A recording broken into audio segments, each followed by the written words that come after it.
Hello po. Kumusta ba mga inyong experience sa pag-akyat sa Espadang Bato? Masaya po.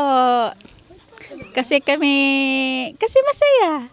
Kahit maputik, new experience na babaunin sa pagtanda.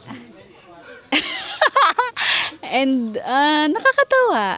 Ano yung challenging part sa pag-akyat? Ang challenging part is kasi umulan. So, naging maputik yung daan, naging madulas. So, medyo mahirap pero kinaya. Ayun lang. Thank you. May mga kayong part na nahirapan? Wala po. Na-encounter? Last na. Napakayabang. So ako lahat ay hirap. Okay lang po.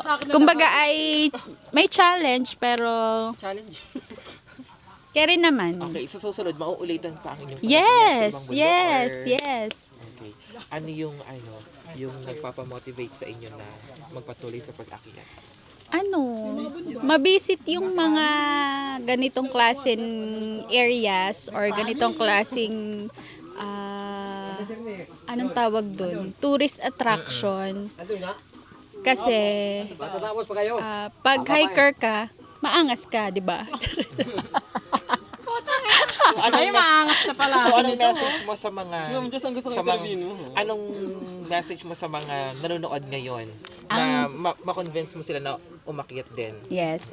Ang message ko po sa mga Sa mga aakyat aspiring hikers, yung mga aakyat sa Espadang Bato. yung mga gusto pong umakyat sa Espadang Bato, so wag po kayong maniniwala sa mga napapanood nyo sa TikTok kasi ilang clips lang po ang nilalagay nila. Triple po nung nandun sa mga clips ang inyong pagdadaanan. So matarik siya pero may mga guide tsaka yung mga tour guide mababait, i-assist kayo, aalagaan kayo. Tapos dun sa daan, may mga pwede kayong hawakan. Pero magiging challenging lang talaga siya kapag umulan. Since umulan kanina ng malakas, so sobrang naging maputik. Ano Pero yung mga bagay na hinawakan mo nung papaakyat ka? tali at saka yung dala kong trekking pole. Bukod doon, may gusto ka pang hawakan. Siguro pag-uwi ko na lang. Naging Aray ko. Talaga. Open ba to? Oo. Okay. Sino susunod? Ayun po, maraming salamat.